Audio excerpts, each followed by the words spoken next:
ॐ सर्वे भवन्तु सुखिनः सर्वे सन्तु निरामयाः सर्वे भद्राणि पश्यन्तु मा कश्चित् दुःखभाग् भवेत्।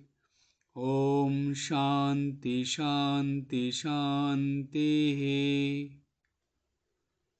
আজ একটি বিশেষ দিন। আজকের এই দিনে আমরা একটি বিশেষ বিষয় নিয়ে আলোচনা করব,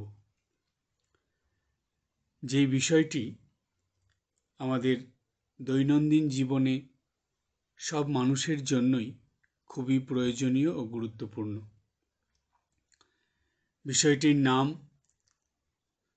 প্রতিদিন ভোর থেকে রাত পর্যন্ত ফুর্তিতে থাকার 6টি সহজ পদ্ধতি। এই ফুর্তিতে থাকা মানে হলো হাসি খুশি আনন্দে থাকা এবং সেই সঙ্গে নিশ্চিন্তে থাকা। রাত্রে শোয়ার আগে আমরা যদি এটা ভাবতে পারি যে আমাদের সকাল থেকে রাত পর্যন্ত এই দিনটা সার্থক হয়েছে, অর্থাৎ আমরা খুব ভালোভাবে কাটাতে পেরেছি, মনের ভিতরে যদি তৃপ্তি আসে, সেই তৃপ্তি নিয়ে ঘুমালে সকাল থেকেই আমাদের মনে একটা আলাদা আনন্দ ফুর্তির ভাব বজায় থাকে। এই যে একটা দিন ভোর থেকে রাত, এই সম্পূর্ণ দিনটাকে একটু ভালো করে চিন্তা করলে 6টা ভাগে ভাগ করা যায়। এই 6টা ভাগ কি কি? প্রথম ভাগ হলো ভোরবেলা, দ্বিতীয় ভাগ সকালবেলা, তৃতীয় ভাগ দুপুরবেলা, চতুর্থ ভাগ বিকেলবেলা, পঞ্চম ভাগ সন্ধ্যাবেলা ও ষষ্ঠ ভাগ হলো রাত্রিবেলা। এখন প্রতিদিনের এই যে 6টি ভাগ, এই 6টি ভাগেই আমরা কিভাবে হাসি খুশি আনন্দে বা ফুর্তিতে থাকতে পারি সেই উপায়গুলোই জেনে নেব। প্রথমে আসছে ভোরবেলা। শ্রী শ্রী ঠাকুর ছিলেন ভালোবাসা ও আনন্দের প্রতিমূর্তি। তাই ভোরবেলা ঠাকুরের কাছে বসে ঠাকুরের দিকে তাকিয়ে যদি আমরা এই কথাটি ভেবে, অর্থাৎ ঠাকুর ভালোবাসায় আনন্দে ভরা এবং তার নাম জপ করে তার কাছে প্রার্থনা করে আমরাও ক্রমাগত আনন্দিত হয়ে উঠছি এবং আমাদের মন ভালোবাসায় ভরে যাচ্ছে, এই রকম চিন্তাভাবনা যদি ভোরবেলায় প্রার্থনা ও জপের মধ্যে আর স্মরণ মননের মধ্যে রাখা যায়, তাহলে দিনের শুরুতেই ভালোবাসা ও আনন্দ যেন আমাদের মনে ভরে ওঠে। এবং এই ভালোবাসা ও আনন্দ সকালবেলা মনের ভিতরে ভরে থাকলে সেটাই কিন্তু সারা দিনে আমাদের কথাবার্তা, কর্ম এবং চিন্তাভাবনা, আচার আচরণ, ব্যবহারের মধ্যে প্রকাশিত হবে। তাহলে ভোরবেলাটা এইভাবে আমরা সার্থক করে তুলতে পারি। তারপরে আসে সকালবেলা। শ্রীমা সারদা দেবী প্রতিদিন সকালে ঠাকুর পূজা শেষ করে তারপর নিত্যদিনের দৈনন্দিন কাজ শুরু করতেন। আর সব সময় সবার সঙ্গে মিষ্টি করে কথা বলতেন ও মিষ্টি ব্যবহার করতেন। শ্রীমা কখনোই পরনিন্দা পরচর্চা করতেন না এবং কখনো কারো দোষ দেখতেন না। আর কেউ শ্রী মায়ের কাছে এসে পরনিন্দা পরচর্চা করলে বা পরের দোষের কথা বললে শ্রীমা সেটি শুনতেও চাইতেন না। তাই শ্রী মায়ের সন্তান হয়ে আমরাও যদি প্রতিদিন সকালে ঠাকুর পূজা শেষ করে সংসারের কাজ শুরু করতে পারি বা সংসারী মানুষরা যদি এই নিয়মটা পালন করে চলতে পারে, তাহলে আমরাও শ্রী মা তিনি যেভাবে বলেছেন সেইভাবে চললে অবশ্যই সুখে শান্তিতে দিন কাটাতে পারব। শ্রী মায়ের দিকে তাকিয়ে হাত জোড় করে আমাদের এই প্রার্থনা করতে হবে যে আমরাও যেন শ্রী মায়ের মতন কখনোই পরনিন্দা পরচর্চা না করি এবং পরের দোষ কখনোই যেন না দেখি, আর সবার সঙ্গে যেন মিষ্টি করে কথা বলে, মিষ্টি ব্যবহার করে, হাসি মুখে সবার সঙ্গে চলতে পারি।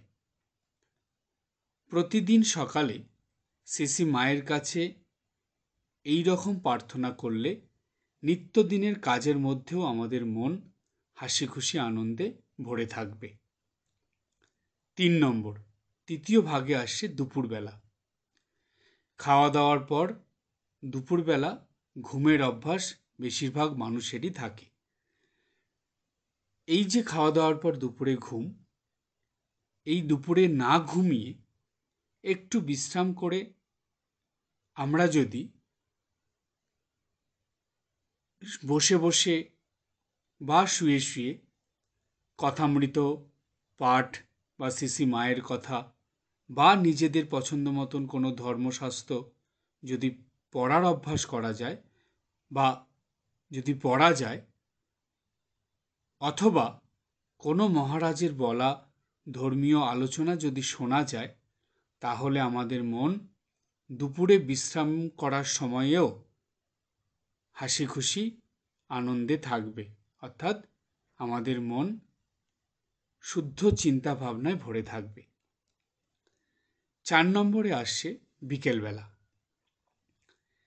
বিকেলবেলা এই যে বাড়িতে ফুলের টব থাকে, ফুলের বাগান থাকে, সেই ফুলের বাগানে বা টবে লাগানো ফুল গাছগুলোর যত্ন নেওয়া খুবই দরকার। এগুলো অভ্যাস করতে হয়।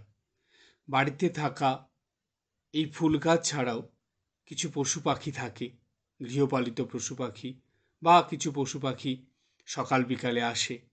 বিকালবেলায় খাওয়ার টাওয়ার দিলে অনেক পশু পাখিরাই আসে। এদের দিকেও একটু দৃষ্টি দেওয়া, এদের যত্ন নেওয়া, এছাড়াও নিজের পছন্দ মতন কোনো কাজ করা বা একটু হাঁটাহাঁটি করা বা একটু গান শোনা, এগুলো করলে কি হয়, বিকেলবেলাতেও কোনো অসৎ চিন্তা, খারাপ চিন্তা, আজে বাজে কিছু আমাদের মনে আসে না। তখন আমাদের মন শুভ চিন্তায়, শুদ্ধ চিন্তায় ভরে থাকে। এছাড়াও আরেকটা কাজ করা যায়, সেটা হলো বিকেলবেলা করে যদি বাড়ির কাছাকাছি কোনো আশ্রম থাকে বা মন্দির থাকে, ধর্মীয় প্রতিষ্ঠান থাকে, সেখানে যদি সন্ধ্যা বন্দনা হয় বা সেখানে যদি বিকেলে যাওয়া যায়, তাহলে মনে হয় সেখানে গিয়ে কিছুটা সময় কাটিয়ে আসলেও মন ভালো থাকে। এগুলো করলে এই বিকেলবেলাতেও আমাদের মন আমরা হাসি খুশি আনন্দে বা ফুর্তিতে রাখতে পারি। এরপরে 5 নম্বরে আসে সন্ধ্যাবেলা। ঠাকুর শ্রী রামকৃষ্ণদেব বলেছিলেন, সন্ধ্যার সময় সব কাজ ফেলে হরিনাম করতে হয়। তাই প্রতিদিন সময় মতন বাড়িতে সন্ধ্যা বন্দনা করতে হয়, আর তার সঙ্গে ঈশ্বরের নাম জপ করতে হয়। অর্থাৎ ভগবানের নাম জপ, প্রার্থনা, তার সঙ্গে ভজন কীর্তন, এগুলো করা অবশ্যই প্রয়োজন। সপ্তাহে 1-2 দিন বাড়ির কাছাকাছি কোনো আশ্রমে গিয়ে সন্ধ্যা বন্দনা করাও অবশ্যই প্রয়োজন। এমনভাবে যদি আমরা প্রতিদিন সন্ধ্যাবেলাটাকে হয় বাড়ির ঠাকুর ঘরে, না হলে আশ্রমে গিয়ে কাটাতে পারি, তাহলে আমাদের মন সন্ধ্যাতেও হাসি খুশি আনন্দে থাকবে এবং শুদ্ধ পবিত্র চিন্তায়, উচ্চ চিন্তায় ভরে থাকবে, ফুর্তিতে থাকবে। এরপরে আসছে রাত্রেবেলা। রাত্রেবেলা সন্ধ্যা বন্দনা শেষ করে অপ্রয়োজনীয় কথা না বলে রাতের প্রয়োজনীয় কাজ তাড়াতাড়ি সেরে ফেলতে হয়। এছাড়া প্রয়োজন মতো সময় করে অনলাইনে কোনো মহারাজের আধ্যাত্মিক আলোচনার ক্লাস হলে সেই আলোচনা শোনার মধ্যে দিয়ে সাধুসঙ্গ সৎসঙ্গ করতে হয়। এরপর রাতের বেলায় যে খাওয়া দাওয়া সেটা তাড়াতাড়ি শেষ করে তাড়াতাড়ি ঘুমানোর অভ্যাস করতে হয়। কারণ ছোটোর থেকে আমরা জানি early to bed early to rise. এটা করলে কি হয়, আমাদের শরীর মন দুটোই ভালো থাকে, সকাল থেকেই ফ্রেশ থাকে। তাই প্রতিদিন শোয়ার আগে কিছুটা সময় কথামৃত পাঠ বা মায়ের কথা পাঠ বা কোনো ভালো ধর্মগ্রন্থ কিছুটা পাঠ করে এবং ঈশ্বরের নাম জপ করতে করতে ঘুমানোর অভ্যাস করতে হয়। এটা যদি মানুষ করতে পারে তাহলে এই যে নিত্যদিন রাত্রেবেলা শোয়ার পরে যে ঘুম আসতে চায় না, আজে বাজে চিন্তা আসে, খারাপ চিন্তা আসে, খারাপ স্বপ্ন দেখা, দুশ্চিন্তাযুক্ত স্বপ্ন দেখা, এগুলো একদম থাকে না। তখন ঠাকুর আর মায়ের নাম করতে করতে শোয়ার অভ্যাস করলে, ঘুমানোর অভ্যাস করলে তাদেরই কথা চিন্তা হতে থাকে, তাদেরই স্বপ্ন আসে এবং সকালবেলা মনটা আনন্দে ভরে থাকে। তাই এই রাত্রেবেলা যদি তাড়াতাড়ি খাওয়া দাওয়া করে জপ ধ্যান বা শাস্ত্র পাঠ করে ঘুমানোর অভ্যাস আমরা করতে পারি, তাহলে সেই সময়ও আমাদের মন শান্তিতে তৃপ্তিতে ভরে থাকে এবং ফুর্তিতে থাকে। তাহলে এই যে প্রতিদিন ভোরবেলা থেকে রাত্রিবেলা পর্যন্ত যে 6টি সহজ পদ্ধতি কথা বলা হলো, যে প্রত্যেকটা সময়ে আমরা কি কি পদ্ধতি পালন করে চললে সারাটা দিন আমরা ভালো থাকতে পারি, হাসি খুশি আনন্দে বা বলা যায় ফুর্তিতে থাকতে পারি, সেটা এই আলোচনার মধ্যে সংক্ষেপে বলা হলো। তাই কোনো ভক্ত মানুষ বা যে কোনো মানুষ যদি নিত্যদিন এগুলো ভালোভাবে পালন করে চলতে পারে, তাহলে সে অবশ্যই প্রতিদিন ভোর থেকে রাত পর্যন্ত ফুর্তিতে থাকবে। কিন্তু তাকে এই দিনের 6টা ভাগ মাথায় রাখতে হবে এবং 6টা ভাগে যেভাবে বলা হলো ঠিক সেভাবে চলার অভ্যাস করতে হবে। তাহলেই সে হাসি খুশি আনন্দে ও ফুর্তিতে থাকতে পারবে এবং সবার সঙ্গে হাসি খুশি আনন্দে কাটাতে পারবে। এবং সেই মানুষটাই যখন দিনের শেষে বিছানায় শোবে, যখন ঈশ্বরের নাম করতে করতে ঘুমাবে, তখন অন্তত তার মনে এই তৃপ্তিটা আসবে যে না, আমি সারাটা দিন সেই ভোর থেকে রাত পর্যন্ত সম্পূর্ণ দিনটাকে সার্থক করে তুলতে পেরেছি। সারা দিনের একটা সময় নষ্ট করিনি, কারোর সঙ্গে খারাপ ব্যবহার করিনি, কারোর সঙ্গে মনোমালিন্য ঝগড়াঝাটি করিনি এবং ঈশ্বর সেবা যেমন করেছি, সংসারের সব কাজই সময় মতন করেছি এবং সব দিক থেকে আমার এই দিনটাকে আমি সার্থক করে তুলেছি। এই মনোভাব যখন মনের ভিতরে আসবে নিত্যদিন, তখনই আমরা আমাদের এই দৈনন্দিন জীবনে যে হাসি খুশি আনন্দ এবং ফুর্তিতে থাকা যায় সেই পথটা খুঁজে পাব এবং সেই পথে চলতে চলতে আমরা নিজেরা যেমন হাসি খুশি আনন্দ ফুর্তিতে থাকব, ঠিক তেমনি আমাদের সঙ্গে যারা থাকবে তারাও আমাদের মতনই হাসি খুশি আনন্দে ও ফুর্তিতে থাকতে পারবে।